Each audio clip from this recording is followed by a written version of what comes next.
Did You Know Doctor Who? What you may not know about Doctor Who. This time we're going to have a look at the second ever episode of the revival era, End of the World. I hope you enjoy.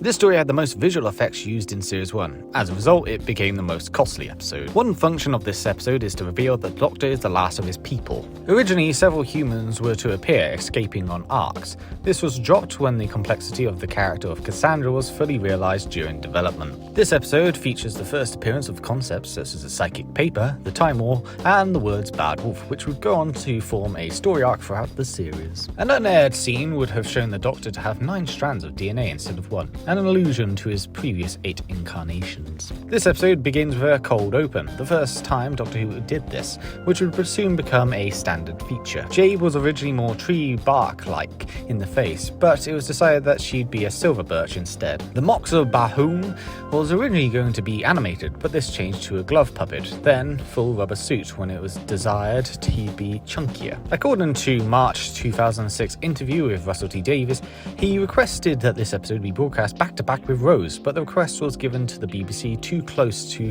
transmission to do so. Cassandra is arguably the first trans character in Doctor Who, although this could be a lie or a joke on Cassandra's part, as she consistently got things wrong when talking about Earth's past. Russell T Davies, who created Cassandra, has said many occasions that he was inspired to create Cassandra upon viewing skinny Hollywood actresses at the Academy Awards. On the 2nd of April 2006, the Sunday Mirror quoted Davies, "It was horrific seeing those beautiful women reduced to sticks. Nicole Kidman struck me in particular. Nicole is one of the most beautiful women in the world, but she looked horrifying because of how thin she was. It's like we're killing these women in public. We're watching you while you die." A minor milestone occurred when the Doctor utters the phrase, "What the hell is that?" The first time the character has ever used a minor swear word on screen. This marks a slight loosening of Doctor's use of language in the Revival series, although in light of the show's family-friendly tone, the Doctor has never said anything stronger than hell or damn, for that matter. The scene between Rose and Ruffalo was a late addition, added because the episode was underrunning. This is actually the first time the Doctor has actually been seen to shed a tear on screen. A number of deleted scenes from the episode are printed in the shooting scripts, including a more brutal death for Ruffalo, extended conversations between the Doctor, Jabe and Rose and Cassandra, and a second scene in which Rose contacts Jackie as the sun rays begin to pierce through the viewing gallery. The original script describes Cassandra as having cabinets containing the first edition of Harry Potter and the Philosopher's Stone and Magna Carta. Due to the complexities in animating Cassandra, some of her lines were dropped and the episode underran. The final scene was originally meant to take place in Piccadilly Circus. This would have demanded an extra trip to London and so was shifted to an unspecified thoroughfare which could be filmed in Cardiff. Russell T Davies eventually decided that he preferred the anonymity of the provided locale. The Face of Boe was heavily influenced by the guide navigators in Dune. This is the first appearance of the Face of Boe, therefore technically the first appearance of Captain Jack Harkness. And that is it for today. I hope you enjoyed. The End of the World is a decent second story for the first Revival era series.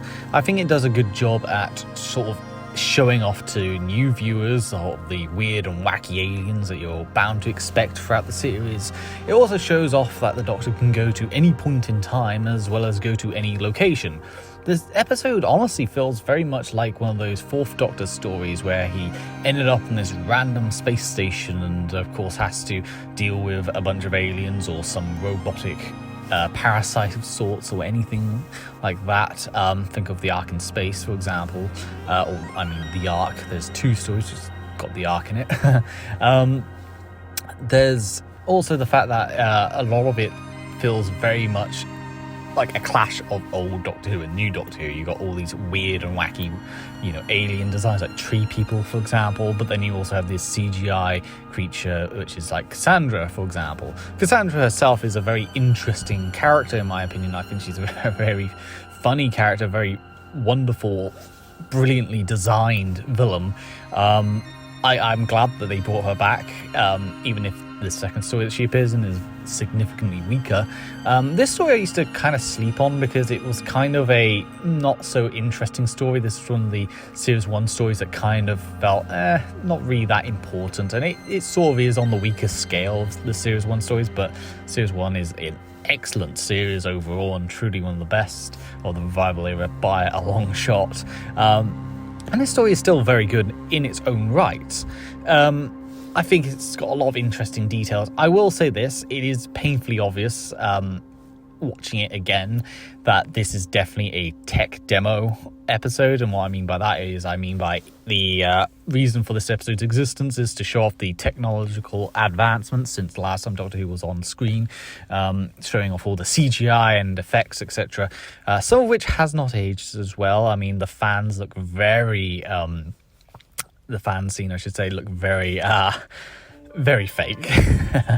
But, you know, you have got Cassandra as well, which still looks fantastic, even all these years later. Overall, The End of the World is still a very good story, a very impactful story, especially when you find out the Doctor is the last of his kind. This is a massive, shock, especially to old fans who most likely would have thought, wait, what happened to Gallifrey? And it, of course, gets you interested in what's happened later on, especially when Dalek comes around and reveals all. But I just think it's a very good episode. I think it does a decent job. It's meant to serve its purpose of showing off the new aliens, showing off the CGI, and I think it does that in its own aspect. Hope you enjoyed this edition of Did You Know Doctor Who, and I'll see you next time.